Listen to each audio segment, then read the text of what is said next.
Olá pessoal, eu sou a professora Gisele Mendes da Universidade Estadual de Maringá. Nós estamos aqui hoje para mais um quadro do nosso canal intitulado Notícia Crimes.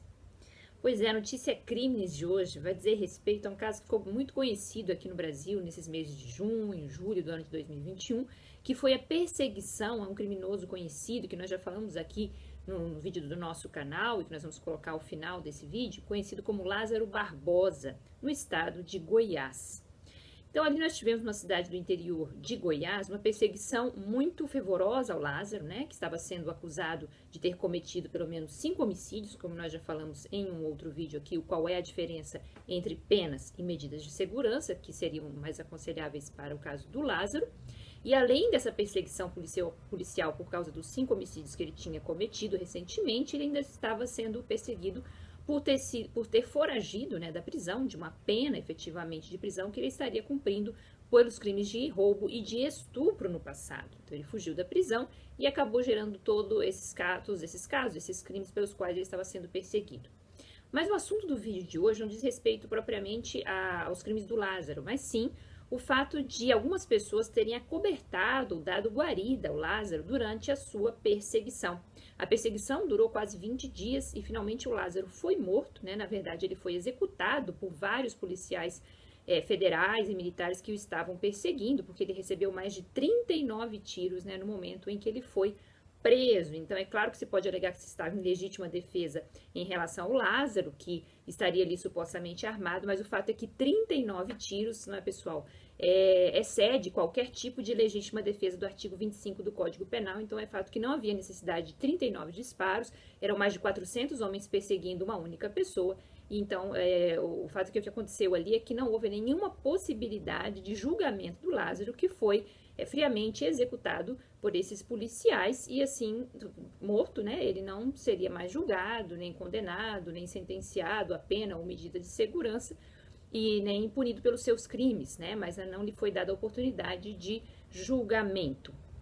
Falando agora então da perseguição do Lázaro, a Notícia Crimes de hoje vai comentar a conduta daquelas pessoas que estão respondendo, mesmo depois da morte do Lázaro, por terem homiciado o Lázaro. O que é homiciar? É um verbo da língua portuguesa que é pouco utilizado, mas diz respeito então a acobertar, a auxiliar, a dar guarida, a dar um abrigo a pessoas que são perseguidas da justiça, são procuradas pela justiça. Não é? Vamos entender melhor que comportamento é esse nessa reportagem aí do site G1. Vamos lá.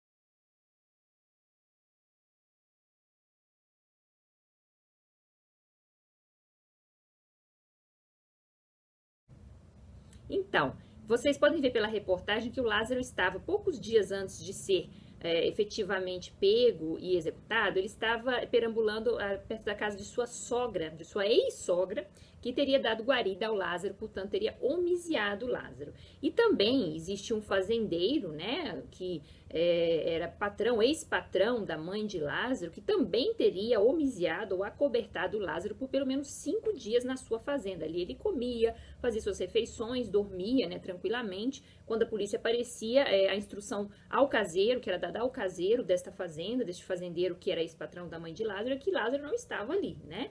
Então, esse caseiro se via na obrigação de dizer que Lázaro não estava ali. Então, caseiro foi indiciado, esse ex-patrão que é fazendeiro também, a ex-sogra, a ex-mulher, todos indiciados pelo quê? Pessoal, é notícia crimes do quê? Pelo que essas pessoas estão respondendo? Vamos entender melhor. Quando uma pessoa está sendo perseguida pela polícia, né, foragida da justiça de forma oficial, né, o caso dele era não só porque ele tinha saído do presídio, mas porque ele já tinha matado mais 5 pessoas aí pelo caminho. Então, nós temos que o crime que essas pessoas cometem se chama favorecimento pessoal, ok, gente? Favorecimento pessoal. É um crime que não é muito conhecido, mas ele é relativamente bastante praticado. Às vezes a pessoa não tem nem noção da existência dessa proibição no ordenamento, né?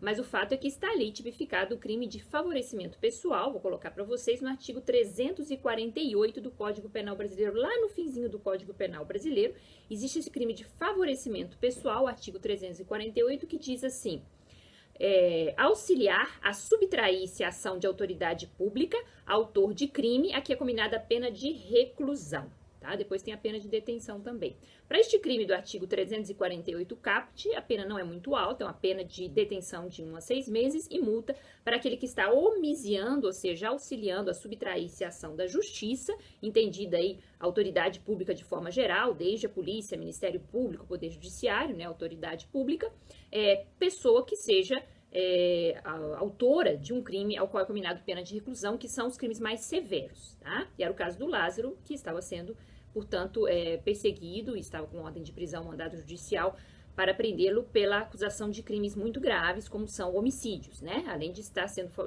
foragido da prisão também pelos crimes de roubo e estupro, que também tem pena de reclusão, né? E as pessoas sabiam disso, da perseguição ao Lázaro, ali na região de Cocalzinho de Goiás, e estavam omisiando Lázaro, né? O fazendeiro, o caseiro, a gente já vai comentar a situação do caseiro, e sobretudo a ex-sogra, a ex-mulher, enfim, que estavam ajudando, inclusive estava na casa delas aí, no momento em que foi capturado e morto, né? E executado.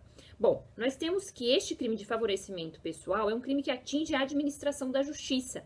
Não é? Ele é um crime que está ao final do Código, porque está entre os crimes contra a administração pública, que é o bem jurídico maior, e ali no capítulo 3º do título 11, nós temos os crimes contra a administração da justiça, que são crimes cometidos por qualquer cidadão, não só pelo servidor público.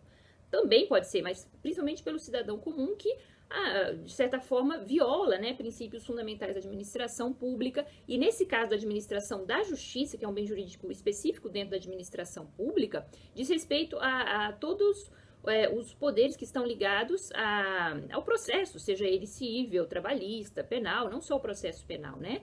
A atravancar ou complicar a aplicação da justiça, isso desde a sua fase de inquérito policial, né? Desde a ação da polícia, passando também pela ação do Ministério Público e do Poder Judiciário, como no caso de ter um mandado judicial de prisão do Lázaro. Então, a pessoa que está omisiando o Lázaro está prejudicando de forma geral a administração da justiça. Isso se aplica a todas as pessoas que ajudem de qualquer maneira, ok, pessoal? É um crime que pode ser cometido de várias formas diferentes, né? A pessoa pode abrigá-lo em sua casa, a pessoa pode ajudá-lo a fugir, a pagar um bilhete de ônibus, né? A ajudá-lo a ficar em outro local do país ou até do estrangeiro, a pessoa pode dar dinheiro, né? Dar conselhos para onde ir, conseguir, enfim, um meio de transporte, como a gente falou.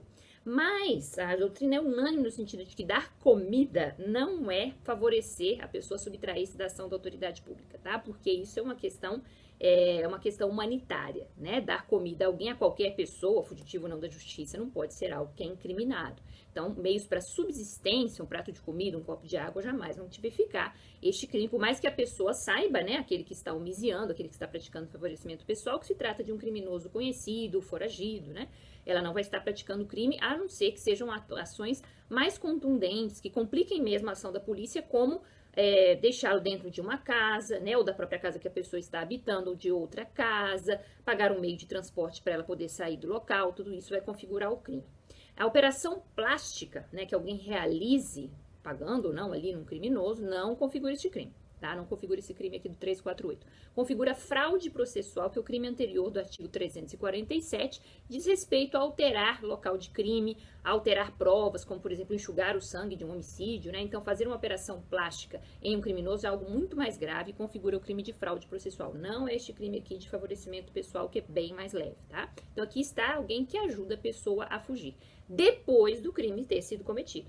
Tá bom? Se alguém está junto com o Lázaro, cometendo o crime com ele, depois vai lá, dá uma carona, leva, mas cometeu o crime junto com ele, ficou aguardando ele cometer o crime, ajudando, fornecendo armas, transporte, aí a pessoa é um partícipe, até um coautor do próprio crime que ele cometeu. Então não é no momento do crime que se presta favorecimento pessoal, é após o crime ter sido cometido. Muito importante, a pessoa precisa ser um criminoso já julgado, condenado, como ele era? Não, pode ser alguém que acabou de cometer um crime, né, está fugindo, até confessa o crime ali rapidamente para alguém, mãe, parente, sogra e sogra, mulher, e diz que precisa de ajuda. Então, ele nem sequer foi indiciado ainda e já pode ser alguém a quem eu esteja dando favorecimento pessoal. Esse crime não precisa ser um crime pelo qual você tem certeza absoluta da condenação, que a pessoa é alguém que já foi condenado, sentenciado. Não, não precisa não. Era o caso do Lázaro Barbosa, mas não precisa. Pode ser só alguém que cometeu o crime reconhecidamente e que está pedindo ajuda, certo? E aí nós vamos entrar num momento importante, que é o de que parentes costumam prestar esse auxílio, não é? Parentes costumam prestar esse auxílio e eles têm um tratamento diferente também da justiça penal. Antes de nós mostrarmos onde está a situação dos familiares que prestam favorecimento pessoal, eu quero colocar o parágrafo primeiro, só para delimitar que se o crime é um crime mais suave, a pessoa, né, que está sendo perseguida pela justiça, cometeu um crime ao qual é combinada pena de detenção, então veja só o parágrafo 1º do artigo 348. Se ao crime não é combinada a pena de reclusão, ou seja, a pena de detenção, que é um regime penal menos severo, né, mais suave, crimes mais leves, aí a pena cai para detenção de 15 dias a 3 meses e multa para o favorecedor, aquele que está favorecendo o criminoso, certo? Então, aí também tem um parágrafo 1º que diz respeito a crimes menores, que alguém pode auxiliar o criminoso a se furtar, a foragir. Ok? No parágrafo 2º, nós temos circunstâncias pessoais que vão excluir a pena, como eu disse, de alguns familiares que prestem favorecimento pessoal. Então, nós temos que a ex-sogra de Lázaro, né, prestou auxílio a ele, a própria ex-mulher, provavelmente, né, a sogra mãe da ex-mulher. Então, essas pessoas estariam numa categoria. Já o fazendeiro e o caseiro não entrariam aqui, certo? Nós temos no parágrafo 2º a seguinte condição: se quem presta o auxílio é ascendente, descendente, cônjuge ou irmão do criminoso, fica isento de pena. Então, vou repetir: se quem presta o auxílio é ascendente, descendente, cônjuge ou irmão do criminoso, fica isento de pena. Então, a gente já exclui amigos, patrão, ex-patrão, conhecidos, pessoas que queiram ajudar, mas que não sejam tão próximas, né? E já vou explicar por que é assim. Esses parentes que estão aqui, ascendente, descendente, então nós temos mãe, avô, avó, pai, descendentes, um filho, um neto, né, uma filha, uma neta, que ajudem, até por uma questão pessoal, né, de solidariedade, de humanidade com um parente próximo. Pode ser que a pessoa não fizesse isso com alguém desconhecido, mas faz pelo parente, ou ele pede, o familiar fala, por favor, me ajuda, né, não tenho mais ninguém. E aí essas pessoas acabam tendo essa isenção de pena.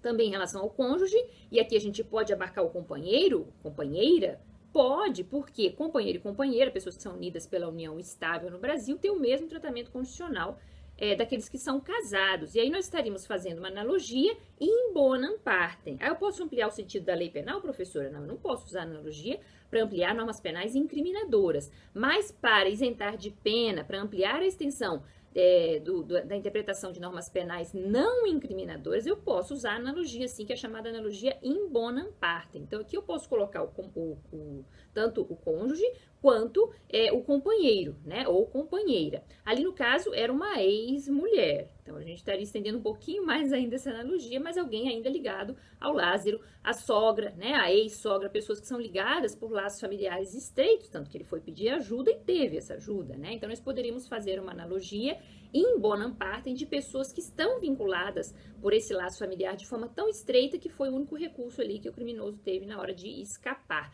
Poderíamos isentar essas pessoas de pena também. E o fundamento, pessoal, não é a isenção de pena.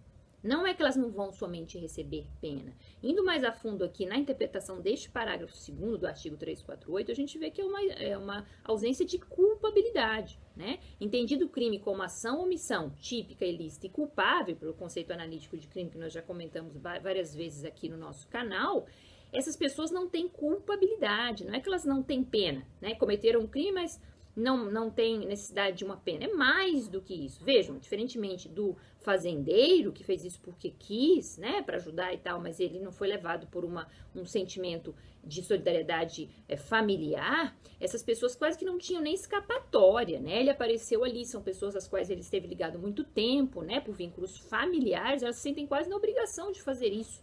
E aí nós temos uma exclusão da culpabilidade por inexigibilidade de conduta diversa, ok? Na verdade, o fundamento desse parágrafo 2º é a exclusão da culpabilidade por inexigibilidade de outra conduta, porque o poder agir de outro modo, a liberdade de resolução de vontade, é justamente o fundamento maior da culpabilidade. Então, se a pessoa não tem saída, ela se vê numa condição que um terceiro não está, ela é um familiar que é buscado pelo criminoso. E ela pensa, poxa, mas como não fazer isso, né? Então, se eu estivesse na mesma condição, ele faria isso por mim. Então, o que fazer? Eu me vejo sem saída. Isso é ausência de culpabilidade, porque culpabilidade pressupõe liberdade, pressupõe poder agir de outro modo, conforme o direito, e a pessoa não tem essa saída, né? Claro que ela pode não homiciar, não dar guarida, não é? E não cometer a infração, pelo menos não realizar o tipo. Mas ela opta por fazer isso justamente porque lá na culpabilidade, essa reprovabilidade da realização do tipo não existe. Ela simplesmente não é reprovável, não pode ser recriminada pelo direito, tanto que não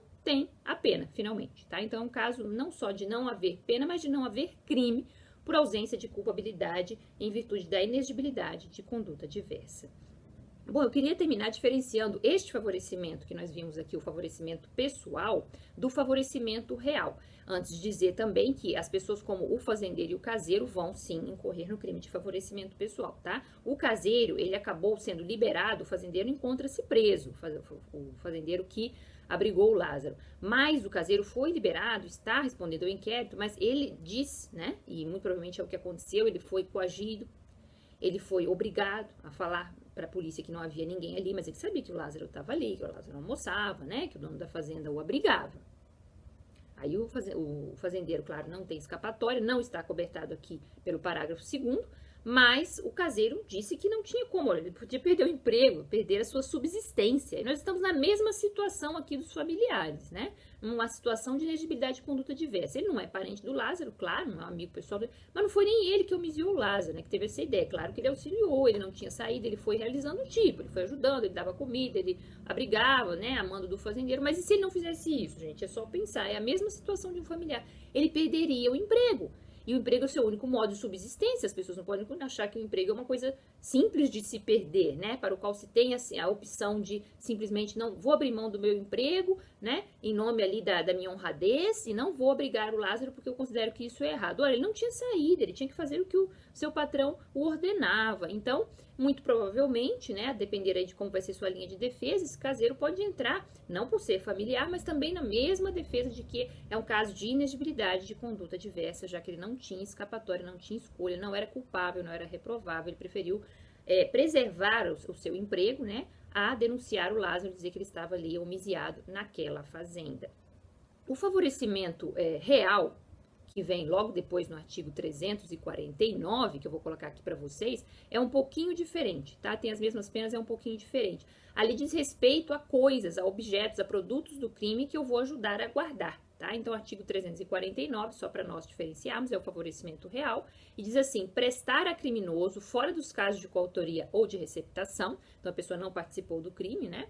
Auxílio destinado a tornar seguro o proveito do crime. Então, a pessoa que guarda dinheiro, aquilo que tenha sido levado, muitas vezes nos crimes econômicos ou patrimoniais, a pessoa ajuda a guardar, não como receptador, não como alguém que vai passar aquilo adiante, ou vai lucrar com aquilo, ou vai comprar a um preço baixo para revender a um preço mais alto. Não, não é um receptador, é alguém que só está ajudando, com o mesmo espírito do artigo 348, aqui no artigo 349, ajudando o criminoso, que ela sabe ser um criminoso, né? A esconder algum produto, algum proveito do crime, sobretudo os proveitos que são de caráter econômico, né? Aí nós temos a mesma pena de 1 a 6 meses e multa, uma pena leve, né? Uma pena de detenção de 1 a 6 meses e multa. E aqui eu quero diferenciar para vocês o seguinte, entram também os instrumentos do crime ou não? Entra, por exemplo, uma arma do crime ou não? Quando a gente fala em proveitos do crime, né? O proveito do crime pode ser um objeto que tenha sido furtado, um dinheiro de um roubo, de um assalto, né? Mas como é que fica a questão de instrumentos com os quais o criminoso cometeu o crime? Esconder uma arma de fogo, por exemplo, né? Na própria casa. Será que vai ser o favorecimento real ou o favorecimento pessoal? Bom, o favorecimento real diz proveito do crime, né? Então, aquilo que resulta do crime. Depois do crime, aquilo que foi tirado como proveito do crime. Então, não entra o instrumento do crime. O que é o instrumento do crime? A gente coloca, até por não ter como colocar aqui no favorecimento real do artigo 349, a gente coloca lá no 348, é uma forma de favorecimento pessoal, ok? Então, fica sendo favorecimento pessoal, que é auxiliar de forma geral, né? Um crime que tem uma forma livre, pode ser executado de qualquer maneira, auxiliar o autor de uma infração, ao qual se é punido com reclusão ou detenção, dependendo da gravidade, auxiliar um autor de crime a subtrair-se da ação da autoridade pública. Então, auxiliar de forma geral, inclusive escondendo, por exemplo, a arma ou instrumento do crime, fica sendo favorecimento pessoal. Ok, gente? Então, este foi o nosso Notícia Crimes de hoje. Um crime interessante, né? Que muitas pessoas não conhecem, mas que foi praticado nesse caso da perseguição Lázaro Barbosa no estado de Goiás. Eu espero que vocês tenham gostado, curtam aqui esse conteúdo, compartilhem esse conhecimento e nós voltamos proximamente com mais quadros no nosso canal, Professora Gisele Mendes do YouTube. Muito obrigada e até a próxima!